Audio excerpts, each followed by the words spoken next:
Suntok kita dyan.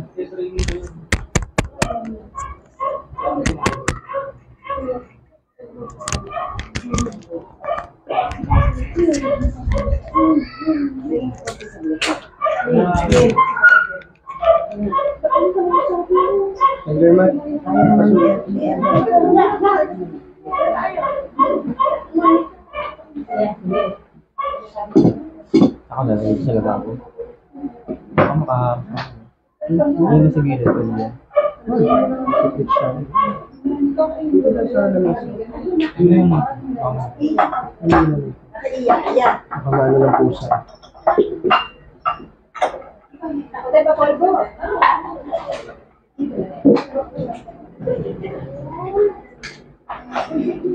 Sila yung mesa? Sige, wag na po.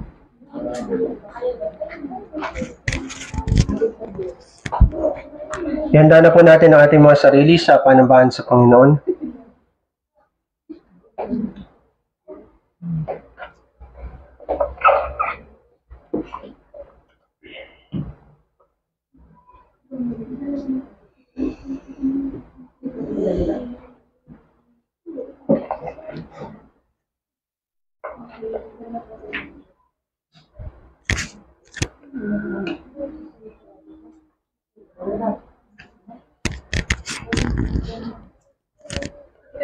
Manalangin tayo ng tahimik.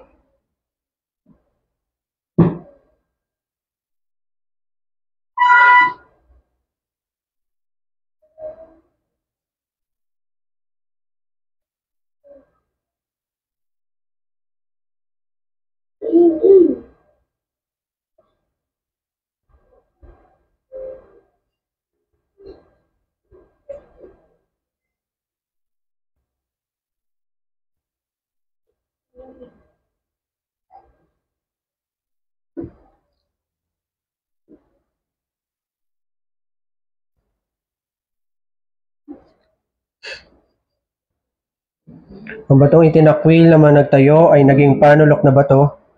Ito ang gawa ng Panginoon, ito ay kagilag-alala sa ating mga mata. Itong araw na ang Panginoon ang gumawa, tayong magalak at matuwa. Mga minamahal sa ating Panginoong Kristo, ang ating saklolo ay nasa pangalan ni Jehovah na siyang may lalang ng langit at ng lupa. Ang biyaya, kahabagan at kapayapaan ng Diyos Ama at ni Kristo Jesus na ating Panginoon, kasama ng pagkilos ng Espiritu Santo ay sumainyo nawang lahat. Amen.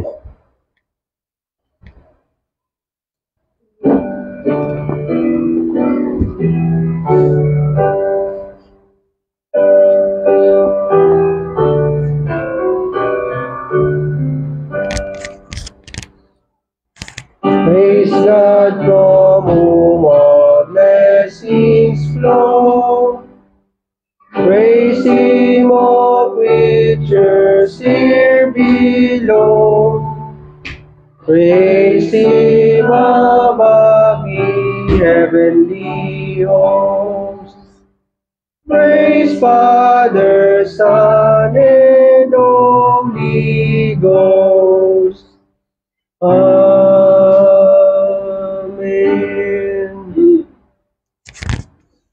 Psalter 164. Psalter 164, Spiritual Longing and Devotion. Ito ay versification ng Psalm 63. Ating awitin ang lahat ng stanza, Psalter 164.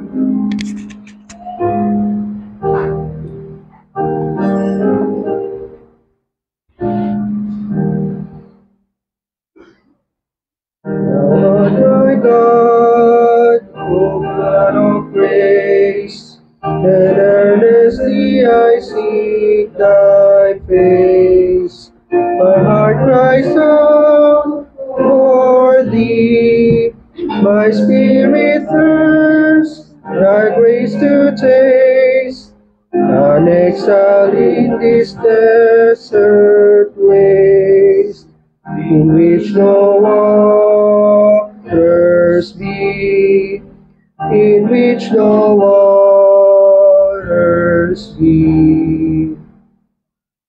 I long as in the times of old, Thy power and glory to behold within thy holy place, because thy tender love I see, most precious far than life to me. My lips shall praise thy grace, my lips shall praise thy grace. Thus will I bless thee while I live, and with uplifted hands will give praise to thy holy name.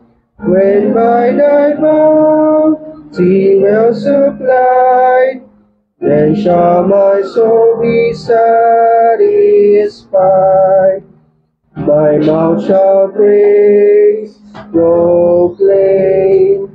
My mouth shall praise, proclaim.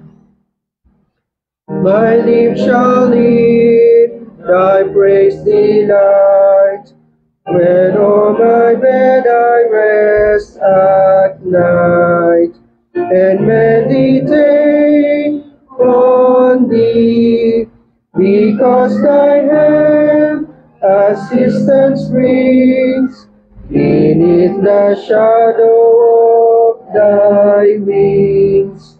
My heart shall joyful be, my heart shall joyful be.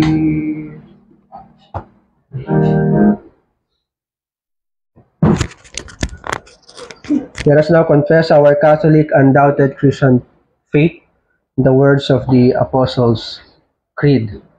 I believe in God the Father Almighty, maker of heaven and earth, and in Jesus Christ, his only begotten Son, our Lord, who was conceived by the Holy Spirit, born of the Virgin Mary, suffered under Pontius Pilate, was crucified, dead, and buried. He descended into hell. The third day he rose again from the dead. He ascended into heaven, and seated at the right hand of God the Father Almighty. From thence he shall come to judge the living and the dead. I believe in the Holy Spirit. I believe on Holy Catholic Church, the communion of saints, the forgiveness of sins, the resurrection of the body, and the life everlasting. Amen. Psalter 175. 175. Personal testimony. Versification of Psalm 66.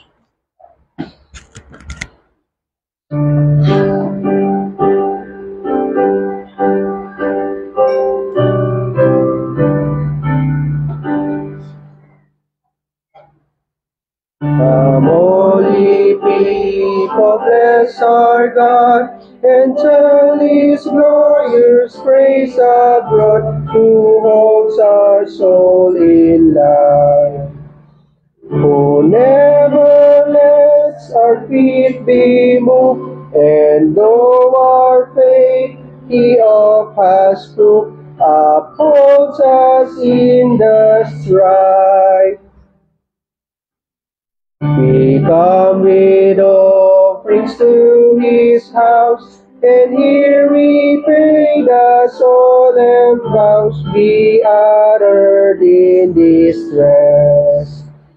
To him our all we dedicate, to him we wholly consecrate, the lives his mercies bless.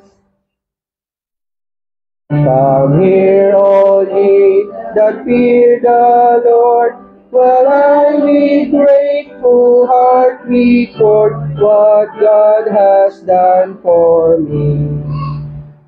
I cried to him in deep distress, and now his wondrous grace I bless, for he has set me free.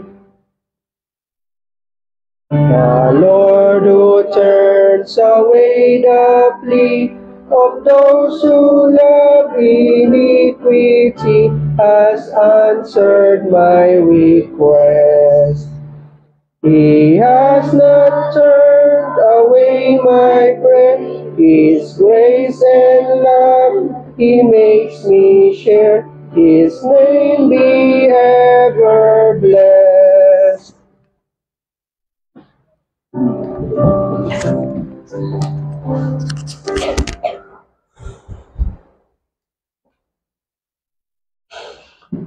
Bago po tayo manalangin, ay meron pong ilang announcement. Ipinapabatid po ng konseho at hinihikayat po ang mga confessing member, maging ang mga regular attendee, na maging tapat sa pagbibigay para sa ating benevolence fund. Dahil sa ngayon po ang ating benevolence fund ay almost zero na po. Dahil sa marami tayong mga kapatid na ngayon ay nangangailangan at nakikiusap po na ang ating bigatin sa isa't isa ay ating pasanin. Huwag natin pabayaan ang mga dukha at magbigay tayo sa ating benevolence fund upang matugunan o maibsan ang paghihirap ng ating mga kapatid sa pananampalataya. Pagaya ng inyo pong pagiging masikap sa pagbibigay sa general fund at sa ating mission fund, nawa ay inyo pong tugunan ang pangailangan din ng ating mga dukha sa ating iglesia. Manalangin tayo sa Panginoon.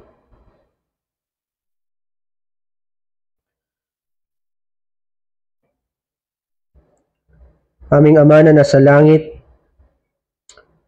Ikaw ay karapat-dapat sa lahat ng pagpupuri at pagsamba. Ikaw ay karapat-dapat sa lahat ng pasasalamat sapagkat Ikaw ay dakila at walang hanggan. Ikaw na nakaluklok sa kataas-taasang luklukan ng awa at ginawa mong tungtungan ang buong sanlibutan, ang buong sangnilikha. Kaya sino kami, Panginoon, upang magmalaki sa iyo pong harapan? Ang pinakadakilang tao ay walang saysay sa iyo pong harapan sapagkat ikaw ang walang hanggang Diyos na walang pasimula at walang hanggan. Ikaw na nabubuhay sa walang pasimula hanggang sa walang hanggan at ikaw na hindi nakikita. Ikaw na dapat sambahin ayon sa Espiritu at katotohanan at dapat sampalatayanan hindi dahil sa mga bagay na nakikita kundi sa mga bagay na hindi nakikita. Sapagkat gayoon ang pananampalataya na ibinigay mo sa amin. Ito ay umaasa lamang sa pag-asang hindi nakikita. At kami ay lumalakad hindi ayon sa aming mata, hindi ayon sa aming paningin, kundi ayon lamang sa pananampalataya. Kaya nakikiusap kami, Panginoon, na bilang ipinakilala mo ang iyong sarili sa amin bilang Espiritu, isang Diyos na espiritual, langin namin, Panginoon, na makilala ka sa gayong paraan. Na sa pamagitan ng isang espiritual na pamamaraan at instrumento, sa pamagitan ng pananampalataya ay makilala ka nga namin.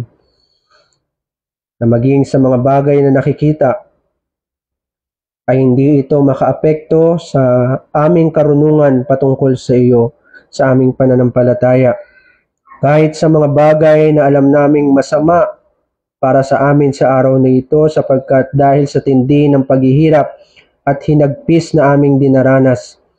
Ngunit kami ay hindi nakatingin sa mga bagay na nakikita sa libutan, kundi sa mga bagay na hindi nakikita. Sapagkat sa likod ng mga paghihirap na ito ay naroon ang inyo pong pag-ibig sa amin at naroon ang inyo pong pagpapala sa amin alang-alang kay Kristo. Kaya dalangin namin, Panginoon, ikaw ay maging mapagbiyaya sa amin at ipagkaloob mo sa amin ang lahat ng karunungan na kinakailangan naming malaman. At patawarin nawa po kami sa aming mga pagkakasala. Alalahanin niyo nawa po kami sa aming second worship service ngayon at maging ang aming mga kapatid sa Bulacan. Pagpalain niyo po ang aming mga pamilya, ang aming mga nanay at tatay at ang mga anak, at maging ang aming mga nanay na ngayon ay nagdadalang tao, at pagpalain din nawa, O Diyos, ang aming mga kapatid na nagnanais na maging bahagi ng iglesyang ito. At dinadalangin din namin ang aming mga kapatid na ngayon ay nasa ilalim ng disiplina. Pagkalooban niyo sila, O Diyos, ng pagsisisi at makita nila ang kanilang pagkakasala at maihatid sila sa karunungan ng inyo pong biyaya at ng inyo pong kahabagan. Nawa, O Diyos, ay pagpalain niyo sila at ingatan sila sa kanilang mga paglakad upang sa gayon ay hindi na sila muling mahulog pa sa kasalanang minsan nilang pinagkahulugan dahil sa kanilang pagiging hambog at sa kanilang pagmamalaki sa inyo pong harapan. At dalangin namin, Panginoon, na kami ay inyo pong ingatan upang kami rin ay hindi magkasala sa inyo pong harapan. Bagamat alam namin, Panginoon, na araw-araw kaming naghahambog at nagmamalaki sa iyong harapan at inaakala namin kami ay mas marunong sa iyo, ngunit kahabagan mo kami, Panginoon. At maingatan kami sa kaligtasang ikaw ang may gawa sa amin. Maingatan kami sa tipan na ikaw ang nagtatag sa amin. Kaya dalangin namin, O Diyos, na bagamat di kami karapat-dapat, tanggapin mo ang aming pagpapasalamat sa iyo at ang aming pagpupuri sa iyo sa araw na ito. Mula sa pananalangin, sa pangangaral, sa pagbibigay ng aming mga kaloob, sa mga sakramento, at maging sa mga pag-aawitan. Kalugdan mo nawa ito, Panginoon, ang mga elementong ito, alang-alang sa iyong iglesia at alang-alang sa inyo pong kapurihan. At nawa, Panginoon, ang lahat ng ito ay gawin namin na naayon sa inyo pong kautusan, naayon sa inyo pong kalooban. Sapagkat walang anumang pagpupuri malibang ikaw ang nagtakda at nag-utos nito sa amin kung paano ito gagawin at kung paano ka namin sasambahin. Gawing ginawa pong epektibo ang pangangaral ng Ebanghelyo upang iligtas ang aming mga kapatid at upang papagmatigasin ang mga hindi mananampalataya. Itabuhin mo nawa po mula sa amin ang mga hindi totoong mananampalataya sa inyo. Dalangin namin na papagmatigasin niyo pa ang kanilang mga puso upang hindi nila makita si Kristo at maging kahatulan sa kanila ang bawat salitang kanilang naririnig. Ngunit bigyan niyo po ng bagong puso ang mga tunay na nananampalataya sa inyo. At sa pamagitan ng Ebanghelyo at ng Espiritu Santo ay bigyan mo sila ng katiyakan na sila ngayong mga kabahagi ng inyo pong tipan at ng kaharian at sila ngayong mga tagapagmana ng inyo pong walang hanggang kaharian na inyo pong itinatag sa aming Panginoon Kristo. Amin din dinadalangin, Panginoon, ang aming mga kapatid sa Amerika at sa Singapore na magdaraos ng kanilang classes meeting. At dalangin namin, Panginoon, na ingatan mo ang mga pastor na naroon at ang mga elder na siyang magpupulong para sa kabutihan ng inyong iglesia, maging kasama ng mga diakono. At dalangin namin, O Diyos, na ang kanilang pagpapasya ay maging kalakasan at karunungan at para sa kabutihan ng inyong pong iglesia sa pangkalahatan. Ang lahat ng ito, O Diyos, ay dinadalangin namin hindi bilang pag-uutos, kundi bilang pagkilala sa inyo pong soberanong kalooban para sa amin. Muli, pagpalain nawa po kami at ingatan sa araw na ito sa tanging pangalan ni Jesus. Amen. Awitin natin ang Psalter 163. Psalter 163, Satisfaction in God. Versification ng Psalm 63. Ito ang sabi sa stanza 3. Stanza 3. My Savior, neath thy sheltering wings, my soul delights to dwell. Still closer to thy side I press, for near thee all is well. My soul shall conquer every foe. Upholden by thy hand, thy people shall rejoice in God. Thy saints in glory stand. Awitin natin lahat ng stanza. Psalter 163.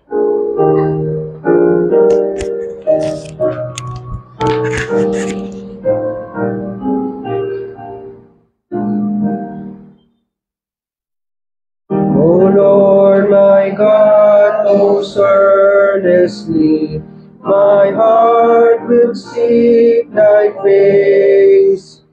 Within thy holy house once more, to see thy glorious grace.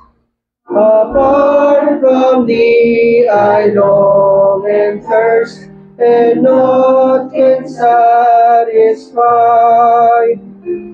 I wander in a desert land, where all the streams are dry.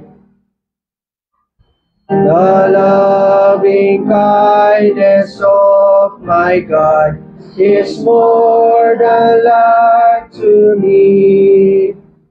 So I will bless thee while I live, and lift my prayer to thee. In thee thy soul is satisfied, my darkness turns to light, and joyful meditations fill the watches of the night. My Savior, meet thy sheltering wings, my soul delights to dwell. Still closer to thy side I press, while hearing all is well. My soul shall conquer every foe, upholden by thy hand. Thy people shall rejoice in God, thy saints in glory stand.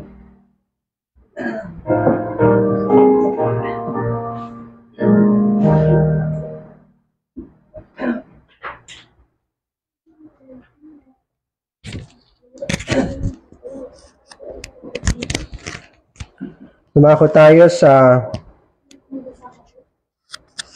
pagbabasa ng kautusan ng pagbabasa ng banal na kasulatan.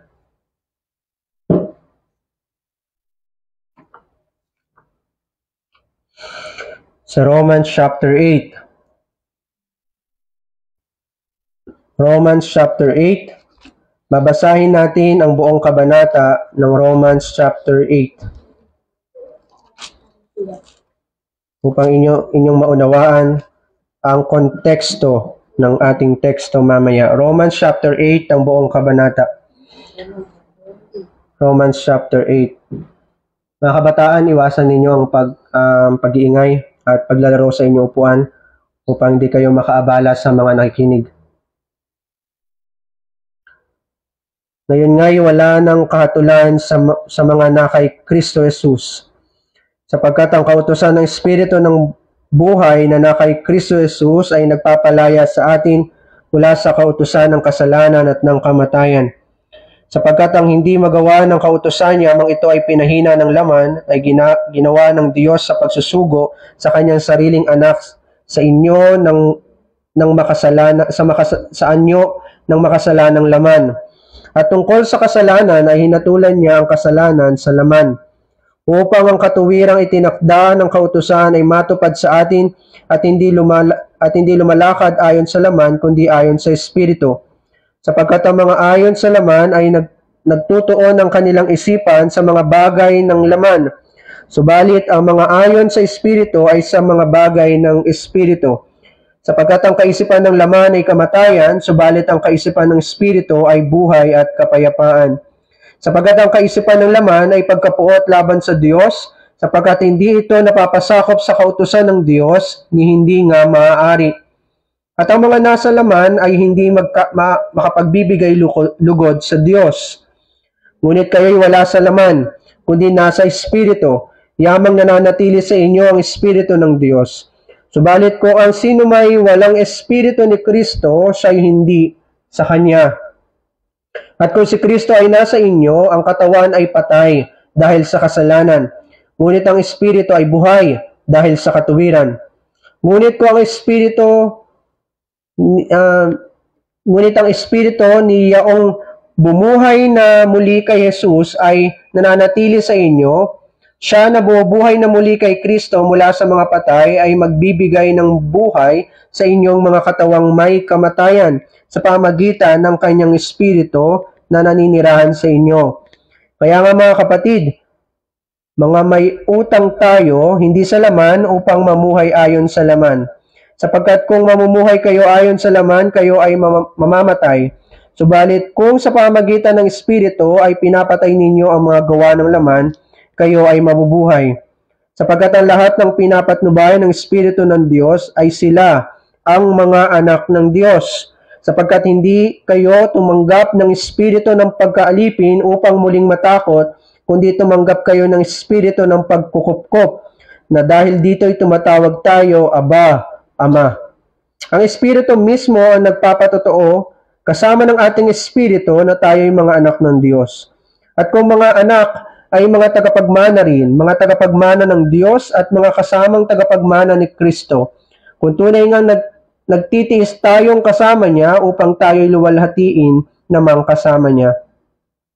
Itinuturing ko na ang pagtitiis sa mga panahong kasalukuyan ay hindi dapat maihambing sa kaluwalhatiang mahahayag sa inyo, sa atin.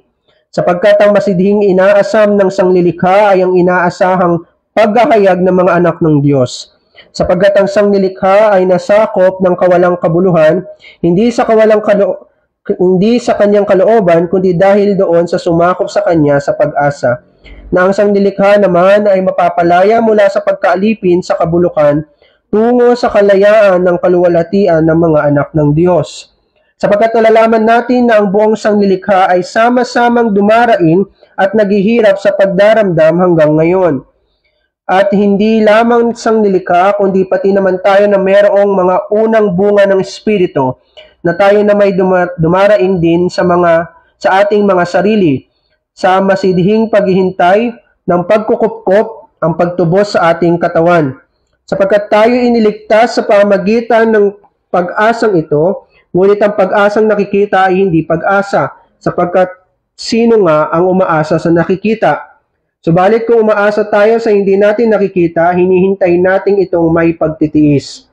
At gayon din naman, ang Espiritu ay tumutulong sa ating kahinaan, sapagkat hindi tayo marunong manalangin ng nararapat, ngunit ang Espiritu mismo ang namamagitan na may mga daing hindi maipahayag.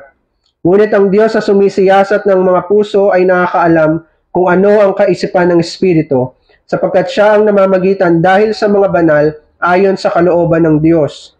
At nalalaman natin na sa lahat ng mga bagay, ang Diyos ay gumagawa sa ikabubuti ng mga umiibig sa Kanya, sa kanila ng mga tinawag alinsunod sa Kanyang layunin. Sapagkat ang mga nakilala niya, nung una pa ay itinalaga naman niya na maging katulad sa larawan ng Kanyang anak, upang siya ang maging panganay sa maraming magkakapatid. At yaong mga itinalaga niya ay Kanya namang tinawag, at ang mga tinawag niya ay tinuring niyang ganap. At ang mga itinuring na ganap ay niluwalhati din naman niya. Ano nga ang ating sasabihin sa mga bagay nito? Kung ang Diyos ay kakampi natin, sino ang laban sa atin? Siya na hindi pinagkait ang Kanyang sariling anak, kundi ibinigay dahil sa ating lahat, bakit naman hindi ibibigay sa atin ng walang bayad ang lahat ng mga bagay? Sino ang magsasakdal ng anuman laban sa mga pinili ng Diyos o sa mga elect? Ang Diyos ang siyang umaaring ganap. Siya ang hahatol, si Kristo Jesus na namatay. Oo, siyang muling nabuhay mula sa mga patay, na siya ring nasa kanan ng Diyos, na siya ring namamagitan para sa atin. Sino ang makapaghihiwalay sa atin sa pag-ibig ni Kristo? Ang kahirapan ba? O ang kapighatian? O ang pag-uusig? O ang taggutom? O ang kahubaran? O ang panganib? O ang tabak?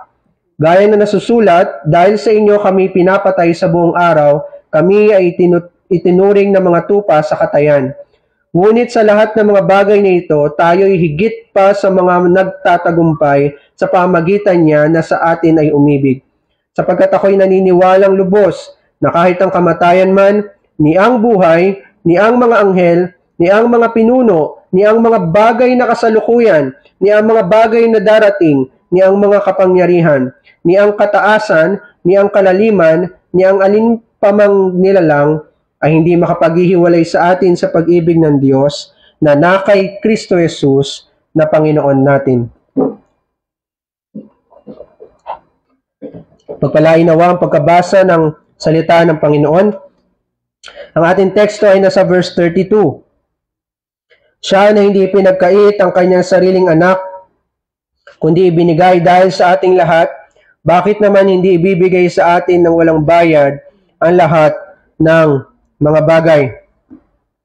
Mga minamahal sa ating Panginoong Kristo, makilang ulit na binabanggit ni Pablo ang pagiging isa ni Kristo at ng kanyang iglesia. Kung si Kristo ang ulo, ang kanyang iglesia ang katawan. Kung ang ulo ay dito nanggagaling ang lahat ng pagpapala at bilang ito ay nakahugpong sa pamagitan ng pananampalataya, mula sa ulong ito na itinalaga ng Panginoon na ulo ng iglesia ay dadaloy rin ang lahat ng pakinabang mula sa itinalagang tagapamagitan ng kanyang iglesia. Sa makatuwid, lahat ng nakaugnay kay Kristo, bawat isang mananampalataya bilang isang kalipunan ng mga banal at isang iglesia ay dumaranas at nai-experience ang lahat ng pakinabang na nasa ating Panginoong Kristo.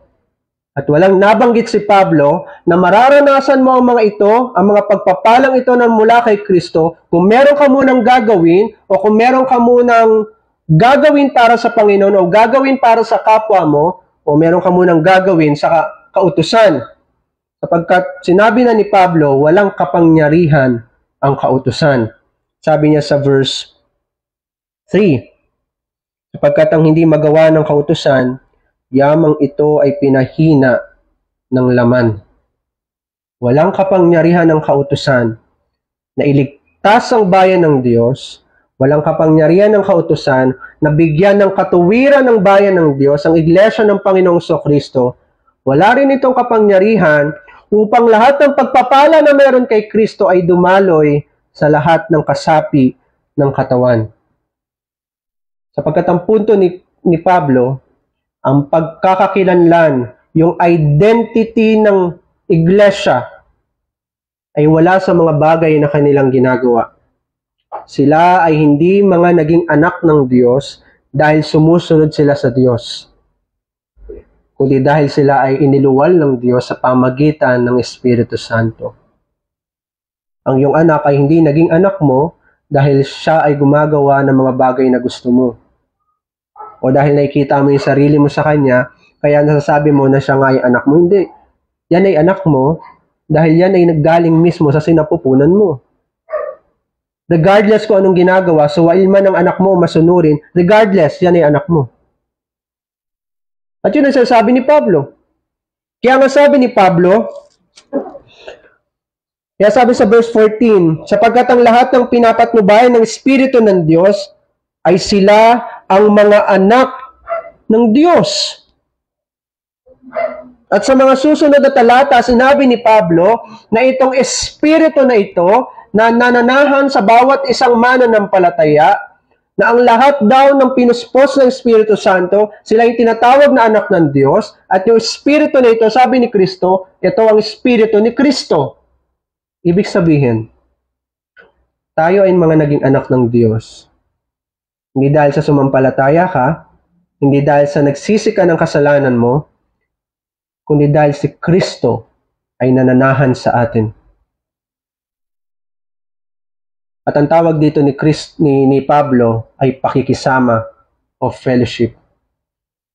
Nung si Kristo at ang kanyang iglesia ay pinag-isa ng Diyos sa pamagitan ng pananampalataya, pagkilos ng Espiritu Santo, ang tawag dito ni Pablo ay fellowship o covenant. Mga minamahal, ang ibig sabihin ng covenant ay pakikisama ng Diyos sa kanyang bayan. At bago magsama ang dalawang ito, kinakailangan merong mamagitan ang ating Panginoong Kristo. At si Kristo ay hindi siya parang tagapamagitan na nakatayo siya sa gitna. Hindi. Si Kristo mismo ang siyang naghugpong sa Diyos at sa kanyang bayan, sapagkat si Kristo ay kompletong Diyos at kompletong tao. Siya ang representative ng Diyos at siya rin ang tagapamagitan ng kanyang bayan. Kaya ang pangalan niya ay Emmanuel dahil kasama natin ang Diyos kay Kristo Jesus. Kaya sabi ni Pablo, sinong makapaghihiwalay sa atin sa pag-ibig ng Diyos. Kung si Kristo ang naghugpong sa atin sa Ama, sino ngayon ang makapaghihiwalay sa atin sa pag-ibig ng Diyos? At sabi ni Pablo, lubos akong nananampalataya at naniniwala na maging ang mga anghel, ang mga pinuno, ang kamatayan, paghihirap, pamimighati, o maging ang kasalanan ay walang kapangyarihan upang papaghiwalayin anumang pinagsama ng Diyos. Ang pinakamagandang picture dito ay ang pag-aasawa.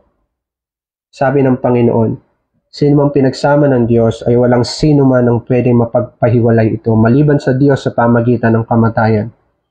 Ang tinuturo ng Panginoon sa pamagitan ng picture ng kasal, ang church at si Kristo ay walang makapaghihiwalay sa dalawang ito, kahit ang Diyos mismo. Hindi kayang papaghiwalayan ito ng Diyos dahil ang Diyos mismo ang nangako at hindi niya pwedeng salangsangin. Hindi siya pwedeng lumabag sa sarili niyang pangako. Ang Diyos at ang kanyang bayan, si Kristo at ang kanyang bayan ay magiging isa magpakilanman. At sinasabi ni Pablo, ang lahat ngayon ng pagpapala ay dumadaloy sa iglesia sapagkat si Kristo at ang iglesia ay iisa. Pero paano nangyari ito? Paano nangyari na sa pagitan ng Diyos at sa pagitan ng kanyang bayan, sa pagitan ng isang banal na Diyos at sa pagitan ng isang makasalanang bayan, lugmok sa kasalanan at kapighatian, paano nangyari na merong isang Kristo, bugtong na anak ng Diyos, ang siyang namagitan upang papagsamahin ng dalawang ito at bigyan sila ng isang matiwasay at mapayapang pakikisama, tipan ng pakikisama. Paano nangyari ito? Ang sagot ni Pablo ay nasa verse 32 na ating teksto. Siya na hindi pinagkait ang kanyang sariling anak. Nangyari na si Kristo ay namagitan para sa kanyang bayan patungo sa Diyos dahil unat sa pool, si Kristo ay pinagkaloob para sa iglesia. At nung sinabi na siya na hindi pinagkait ang kanyang sariling anak, ibig sabihin, hindi pinagkait ng Diyos ang kanyang sarili, sapagkat yung kanyang sariling anak ay nagmula mismo sa kanya, at si Kristo ang reflection o ang larawan na nag-iisa at buhay na Diyos. Kaya nga sabi ni Kristo, kung gusto niyo makita ang Ama, tignan ninyo ako. Kung ibinigay ng Panginoon si Kristo para sa kanyang iglesia, ibig sabihin, ipinagkaloob mismo ng Diyos ang kanyang sarili para sa iyo. At napakaganda ng sinabi ni Pablo, hindi niya ipinagkait ang kanyang sariling anak. Wala sa katangian ng Diyos, ayon sa kanyang pag-ibig at kahabagan, na ipagkait ang kanyang sarili. Ayon sa katangian ng Diyos, ang Diyos ay lagi niyang pinagkakaloob ang kanyang sarili para sa kanyang sarili bilang Ama, Anak, at Espiritu Santo. Kaya nasisiyasat ng Espiritu ang kaisipan ng Diyos dahil una tigit sa lahat, ipinagkaloob ng Diyos ang kanyang sarili upang makilala ng Espiritu Santo ang kaisipan ng Diyos. Kaya nakikilala ng anak ang Ama at sabi ng anak, walang sino man na nakakita sa Ama maliban sa anak sapagkat ang Ama ay ipinagkaloob muna ang kanyang sarili sa anak. Essential sa mga katangian ng Diyos, ipagkaloob ang kanyang sarili. Wala akong kilalang Diyos na madamot. Ayon sa pagkakilala ko sa Diyos at ayon sa kanyang karunungan na ipinahayag niya sa kanyang ebanghelyo, wala akong Diyos na nakilala ko buong buhay ko na madamot. Sapagkat kung paano ipinapakilala niya ang kanyang sarili, pinakilala niya ang kanyang sarili bilang mapagbiyayang Diyos na hindi pinagkakait maging ang kanyang sariling anak. Ang tema natin sa umagang ito, ang Diyos na mapagbigay. Unang punto, titignan natin ang kanyang pinakamainam na kaloob. Pangalawa, titingnan natin ang kanyang mga pinagkalooban o yung object o yung recipient ng kanyang kaloob. At pangatlo, ang kanyang mga kaloob. Ang mapagbigay o ang Diyos na mapagbigay, ang kanyang pinakamainam na kaloob, ang kanyang mga pinagkalooban, ang kanyang mga kaloob. Nang sinabi na hindi pinagkait ng Diyos ang kanyang sariling anak para sa atin, una, ang ibig sabihin nito ay hindi natin siya kaaway. Hindi natin kalaban ang Diyos. Kasi sabi sa verse 31, ng chapter 8, itataas lang natin, ano nga ang ating sasabihin sa mga bagay na ito?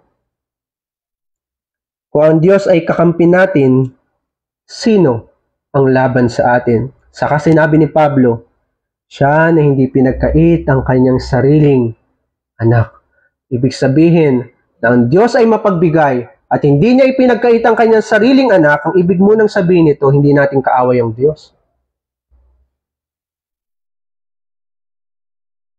Dati tayo mga kaaway ng Diyos. Sabi sa Efeso 2. Ngunit kahit kailan, hindi natin naging kaaway ang Diyos. Tayo ang umaway sa Diyos. Tayo ang lumabag sa kanyang kautusan.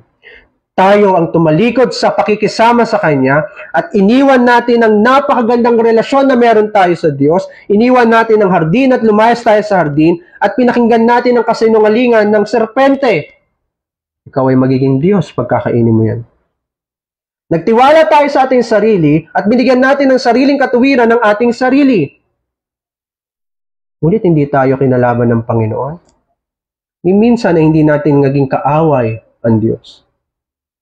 Ngunit dahil sa ating sariling kalikasan bilang makasalanan, yung nananalaytay sa ating kalikasan na galing sa ating ninunong si Adan, na tayo'y makasalanan, marumi, at mga likas na sumasalangsang sa kanyang kautusan. Ayon sa kalikasang iyon, kaaway natin ng Diyos.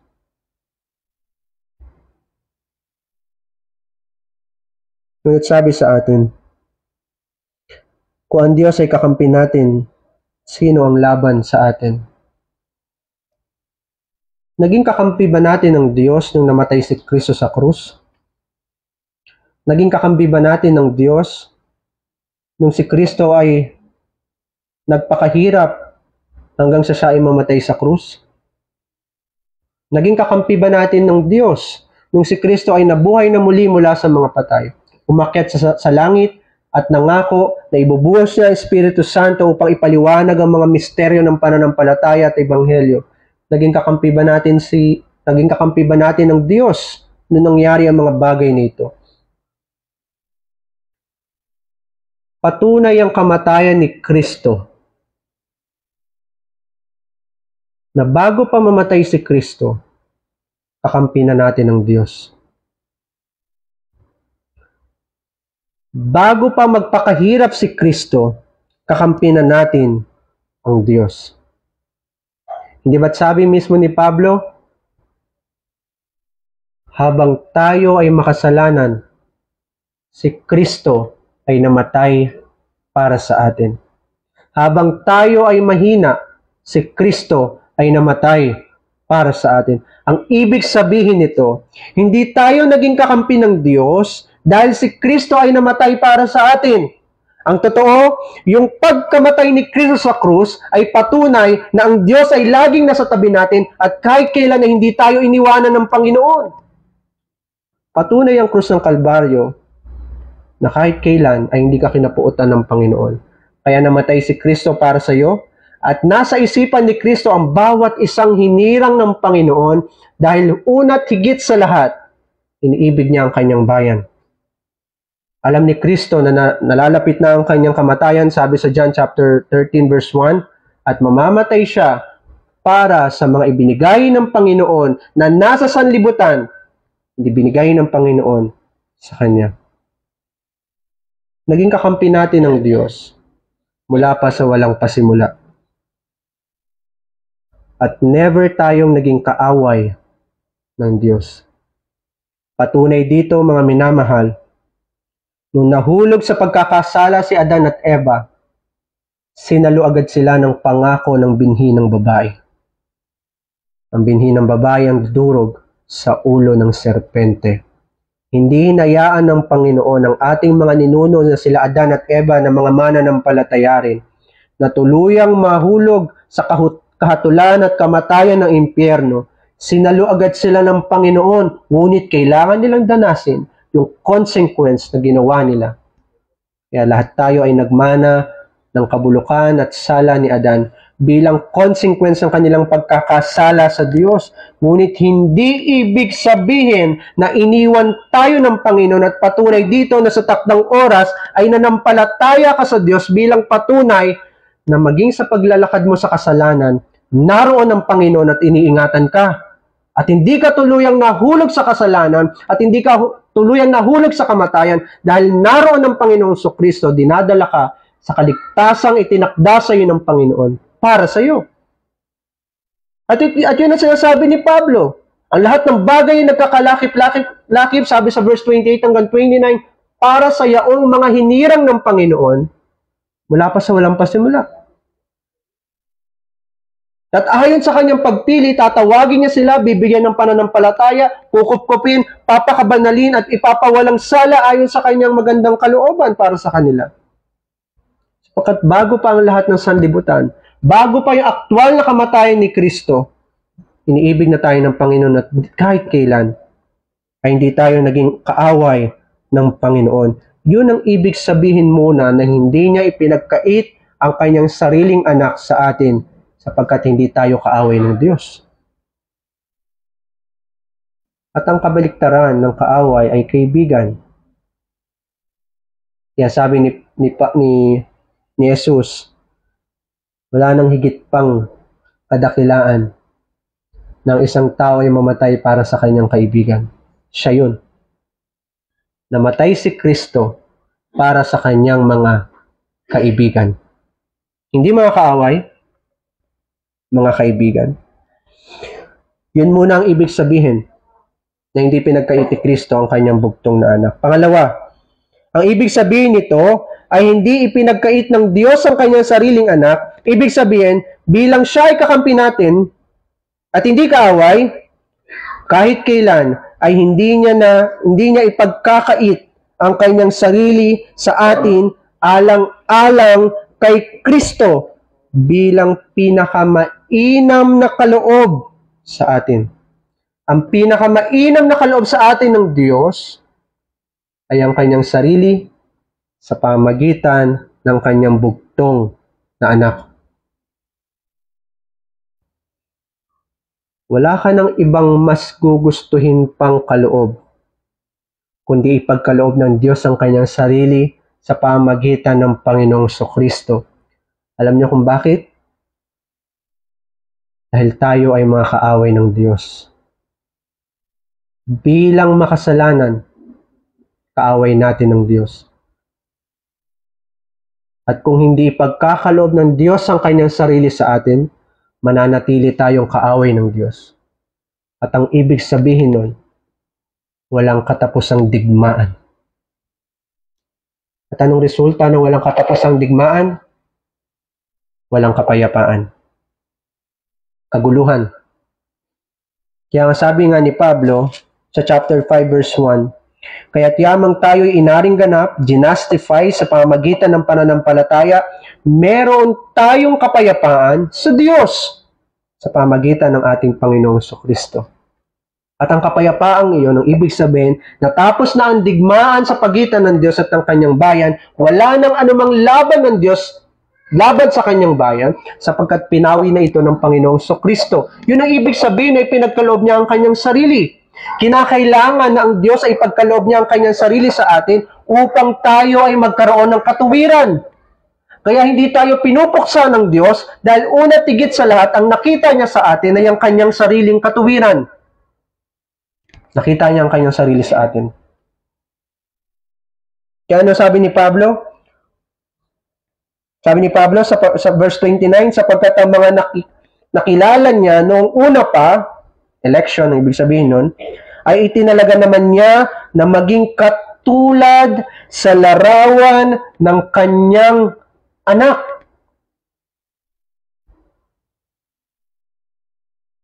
Upang tayo ay maging katanggap-tanggap sa Diyos, kailangan makita ng Diyos ang kanyang sarili sa atin. Kay Kristo Jesus.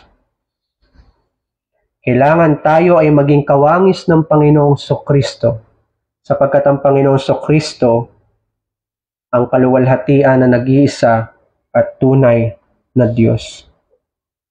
Kahit kailan, hindi ipagkakait ng Diyos ang kanyang sarili. Naging maluwag sa kalooban ng Diyos na ibigay si Kristo para sa atin, sapagkat ang Diyos ay hindi nating kaaway, kundi isang kaibigan.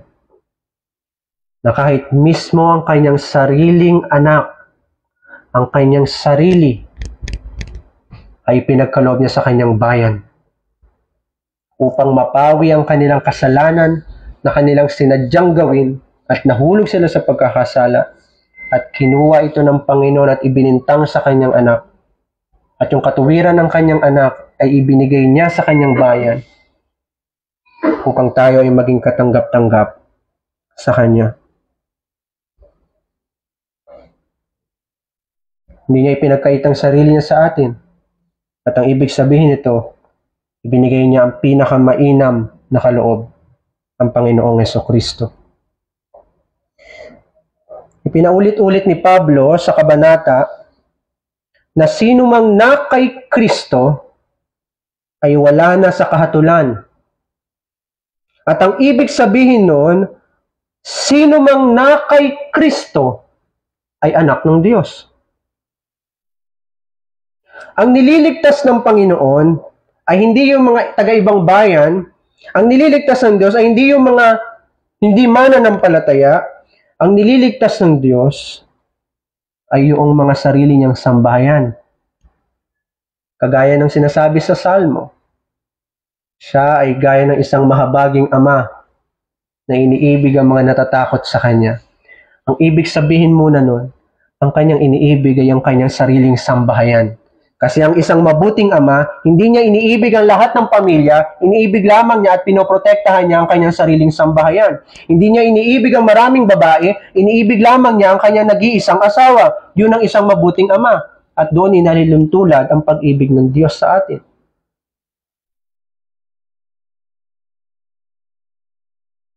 Nung tayo ay nawala sa kahatulan, ang ibig sabihin nun, tayo ay kinukop ng Panginoon para sa kanyang sarili.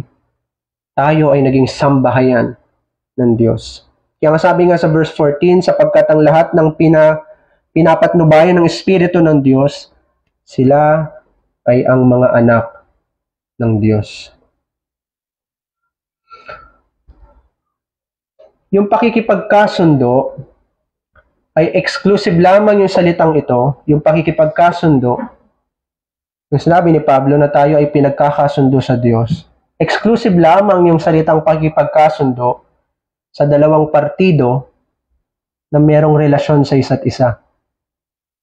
Halimbawa, kaibigan, pamilya, na kinakailangan ng pakikipagkasundo. Hindi ka pwedeng makipagkasundo sa hindi mo kilala o wala ka man lamang ugnayan. Kaya nung sinabi ni Pablo na hinihintay natin ang pagkukupkop at ang pakikipagkasundo, sa oras na dumating ang Panginoon Kristo, ang lahat ng ito ay marirealize at magkakaroon ng sa katuparan. Ang ibig sabihin nito, una tigit sa lahat, nung tayo ay pinagkasundo sa Diyos, dahil tayo at ang Diyos, itinuring tayo ng Diyos na wala tayong pagkakaiba sa Kanya. O sa mababaw na pakahulugan, tayo ay kadugo ng Diyos.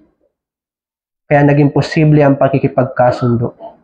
At ito ang sinikap ng Panginoong Kristo, sapagkat ang nawalay sa Diyos ay hindi lamang mga tao, kundi mga anak ng Diyos na naligaw at kinakailangang ipagkasundo sa Diyos at ibalik sa tahanan ng Diyos at sila ay maging mga anak ng Diyos. Kung ipinagkakasundo ng Panginoong Kristo sa Diyos ay yung sariling anak mismo ng Diyos.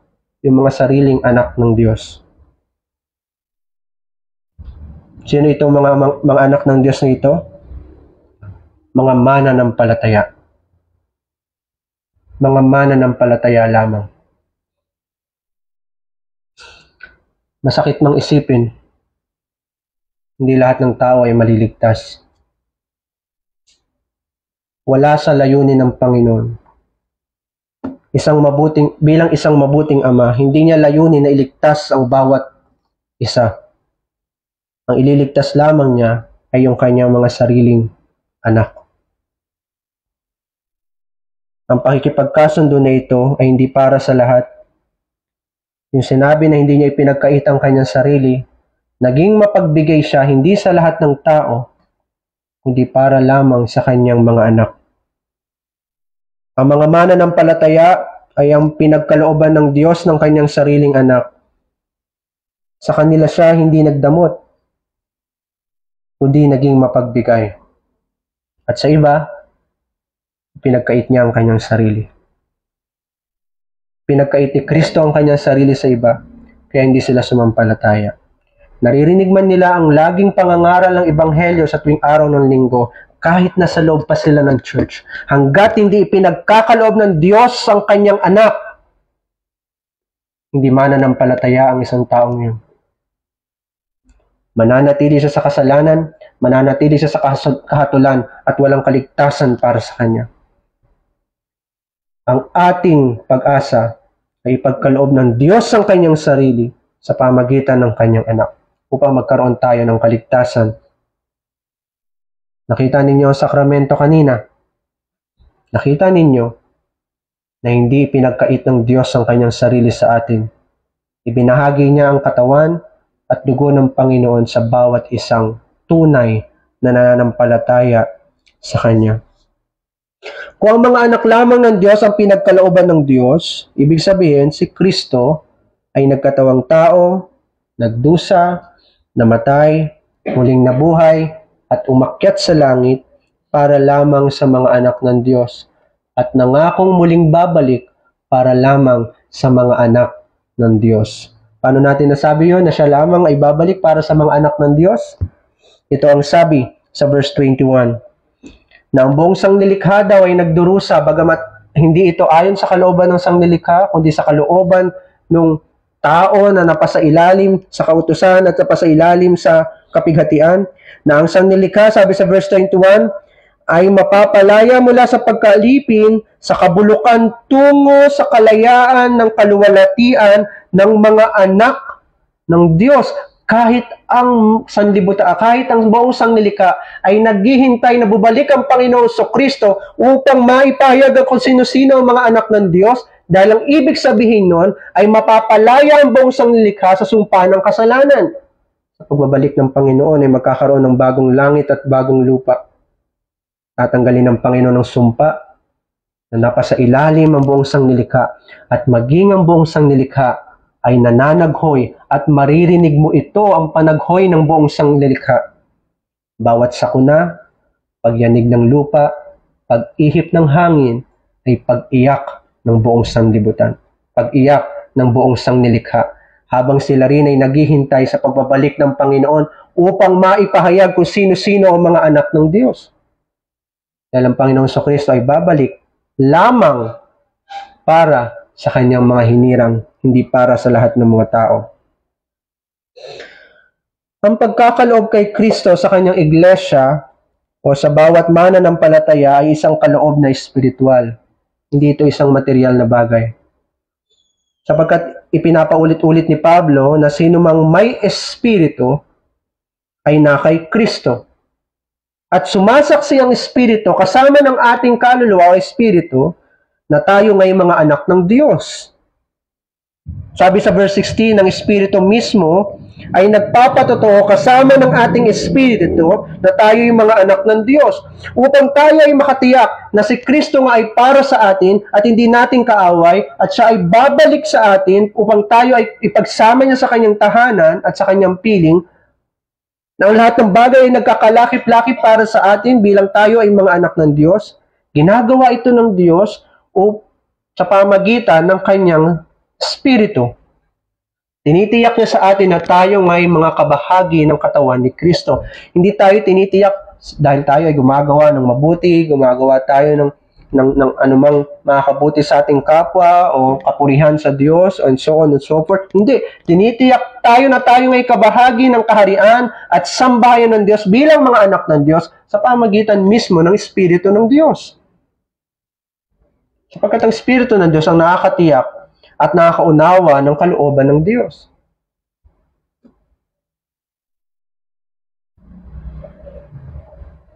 Ikaw at ang Diyos lamang ang nakakaalam o ikaw ba talaga ay anak ng Diyos. Hindi yung katabi mo. Hindi si pastor, hindi si elder, hindi si deacon. Ang kaya lamang nating hatulan o tignan ay yung kanyang public confession of faith at sasabihin natin na siya ay mananampalataya. Pero hindi natin kayang siyasatin ng puso yung nag-public confession of faith kahit pa siya ay isang confessing member. Ikaw at ang Diyos lamang nakakaalam kung ikaw ba talaga ay anak ng Diyos. Dahil ginagamit mismo ng Espiritu ang ating sariling kaluluwa upang tayo ay makatiyak na tayo ngayong mga anak ng Diyos. Kaya nagtanong si Pablo, yung sinabi na tayo ay nakakatiyak na ang Diyos ay hindi laban sa atin, na tayo ay mga anak ng Diyos, at lahat ng bagay ay nagkakalakip-lakip para sa atin bilang tayo ay tinalaga sa buhay na walang hanggan. Nagtanong si Pablo sa ating teksto. Sabi niya, bakit naman hindi ibibigay sa atin ng walang bayad ang lahat ng mga bagay? Kung naging maluwag sa Diyos, hindi niya ipagkait ang kanyang sarili sa kanyang mga anak. Kung naging maluwag sa Diyos na ibigay ang kanyang sarili sa pamagitan ng kanyang bugtong na anak, ang sabi ni Pablo, bakit naman niya hindi ibibigay sa atin ng walang bayad ang lahat ng mga bagay?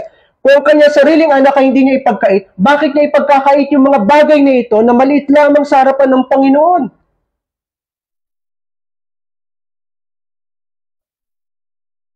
At bago mo pa isipin na ito ay pumapatungkol agad sa mga material na bagay, nais kong sabihin sa iyo sa umagang ito, nagkakamali ka. Kasi sabi sa verse 5, sapagkat ang mga ayon sa laman ay nagtutuon ng kanilang isipan sa mga bagay na laman, Subalit ang mga ayon sa Espiritu ay sa mga bagay ng Espiritu. Nung nagtanong si Pablo, bakit naman hindi ibibigay sa atin ng walang bayad ang lahat ng mga bagay? Yung sinasabi ni Pablo na lahat ng mga bagay, hindi muna ito tumutukoy sa mga material na bagay.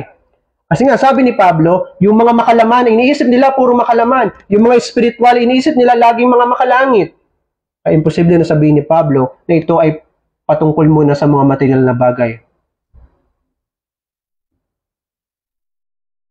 Ito ay tumutukoy sa lahat ng pakinabang na nakay Kristo. Yung sinabi na lahat ng mga bagay na ito ay hindi pagkakait ng Diyos, yung lahat ng bagay na ito ay tumutukoy sa lahat ng pakinabang na nakay Kristo. Kapatawaran ng mga kasalanan, pagpapabanal, pag-aampon, pagpapawalang sala, regeneration, ng binuhay ng Panginoon ng ating Espiritu. Lahat ng ito ay mga espiritual na pagpapala na mula sa kaligtasan ng Panginoong Kristo. Na lahat ay libre o mapagbiyayang ipinagkakaloob sa atin sa pamagitan ng kanyang Espiritu.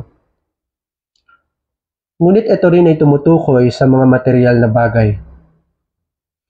Ang lahat ng mga bagay din na tinutukoy ni Pablo dito ay ang lahat ng mga bagay sa sangnilikha na maaari mong mapakinabangan sapagkat binanggit ni Pablo sa buong kabanata yung sangnilikha.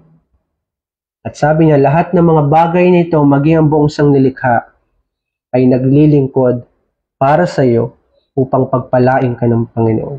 Oo, totoo na yung lahat ng mga bagay na tinutukoy ni Pablo ay patungkol sa mga espiritual na bagay na nakay Kristo na ipinagkakaloob niya sa atin ng walang bayan, ngunit ito ay pumapatungkol din sa mga material na bagay na maaaring makabuti sa iyo. Ngunit sabi ni Pablo, una muna ang espiritual bago ang material. Kasi kung wala ang espiritual na bagay, Ang mga material na bagay na nasasanlilikha ay sumpa para sa atin. Kasi kahit ang mga reprobate, ang mga itinakwil, ay tinatanggap din nila ang mga material na bagay nito mula sa Diyos. Pero ang layunin ng Diyos ay sumpain sila. Pinagyayaman sila o sila ay nasa kahirapan, pinapagaling ang kanilang karamdaman, binibigyan sila ng matiwasay na buhay, pero ang kalooban ng Diyos ay sumpain sila. Kaya kailangan natin si Kristo. Upang ang lahat ng mga bagay na ito, sabi ni Pablo, kamatayan man, paghihirap, kapighatian, sabi ni Pablo, lahat ng yan ay para sa ating kabutihan kasi una tigit sa lahat, ipinagkaloob ng Diyos ang kanyang sarili sa pamagitan ni Kristo upang ang mga bagay na ito ay hindi maging sumpa para sa iyo, kundi maging pagpapala para sa iyo. Kahit ang kahirapan. Ang sabi ni Pablo, bakit na hindi ibibigay ang lahat ng mga bagay na ito sa atin? Ibig sabihin, never nagkulang ang Panginoon sa iyo. Kahit wala kang makain. Dahil sa likod lagi ng ating paghihirap ay naroon si Kristo. Dinadala tayo sa kapakumbabaan at mas lalo natin naunawaan na kailangan natin ang Diyos. Kaya nga sabi ni Salmista David o ni Solomon, Panginoon, huwag mo akong papagyamanin, baka makalimutan kita. Huwag mo akong papaghirapin, baka sumpain kita. Yun ang nature natin bilang tao. Kaya mas ninanais natin na dumanas ng mga paghihirap upang lagi tayong dalhin sa kapakumbabaan at mas maunawaan natin na ang kailangan natin ay si Kristo at hindi ang mga bagay na ito. Ang kailangan natin si Kristo, hindi ang salapi. Totoo na kailangan mo magsikap para sa pamilya mo, ngunit hindi diyan natatapos ang buhay mo. Ang buhay natin, ang ating pagkakakilanlan ay nasa ating Panginoong Kristo. Siya na hindi pinagkait ang kanyang sariling anak para sa atin. Amen. O Diyos namin makapangyarihan sa lahat, pagpalain niyo nawa po kami sa pangangaral ng Ebanghelyo. At muli, Panginoon, bigyan mo kami ng kaunawaan ng lahat ng bagay ay nagkakalakip-lakip para sa aming kabutihan. Ito man ay kamatayan, kapighatian o paghihirap o maging kasaganaan man, ito ay para sa aming kabutihan. At ang tangi naming kabutihan ay ang makasama ng ang Panginoong Kristo. Lahat ng ito ay amin dinadalangin sa tayong pangalan ni Jesus. Amen. Magkaloob po tayo para sa ating General Fund, Benevolence Fund, and Building Fund. Benevolence and Building Fund. Benevolence and Building Fund.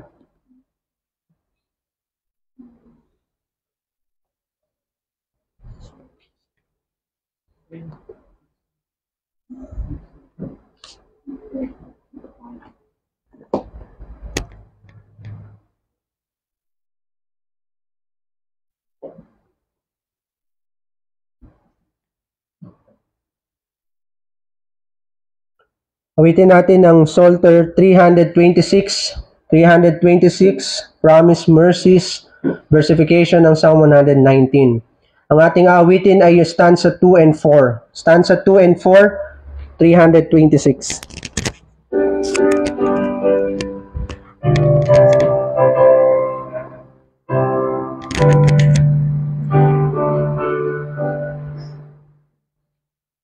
I hope is in thy judgment, Lord. Take not thy truth from me. And in thy law forevermore, my daily walk shall be. Stanza 4. The Lord's commands which I have loved shall still new joy impart. With reverence I will hear thy laws and keep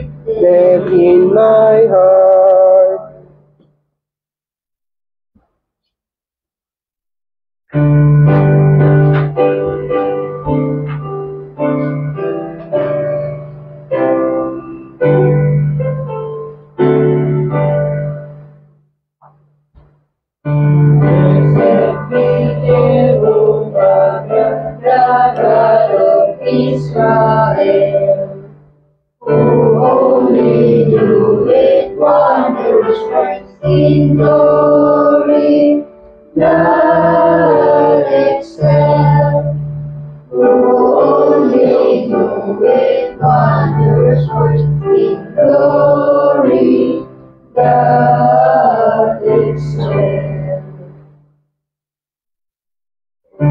Blessed be His glorious name to all eternity.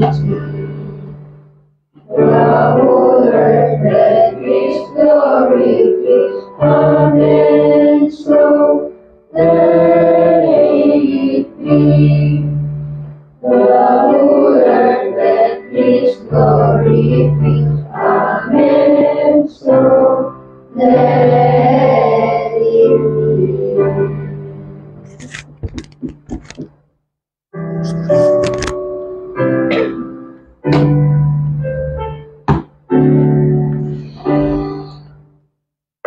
Tagapin ninyo ang basbas ng Panginoon. Pagpalain ka nawa ni Yehova at ingatan ka. Paliwanagin nawa ni Yehova ang kanyang mukha sa iyo at mahabag sa iyo. Ilingap nawa ni Yehova ang kanyang mukha sa iyo at bigyan ka ng kapayapaan. Amen.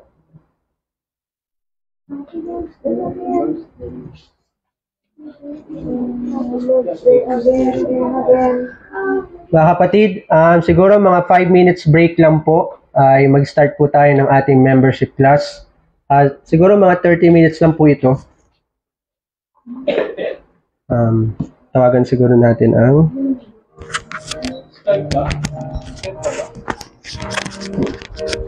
sa FB Live na lang siguro.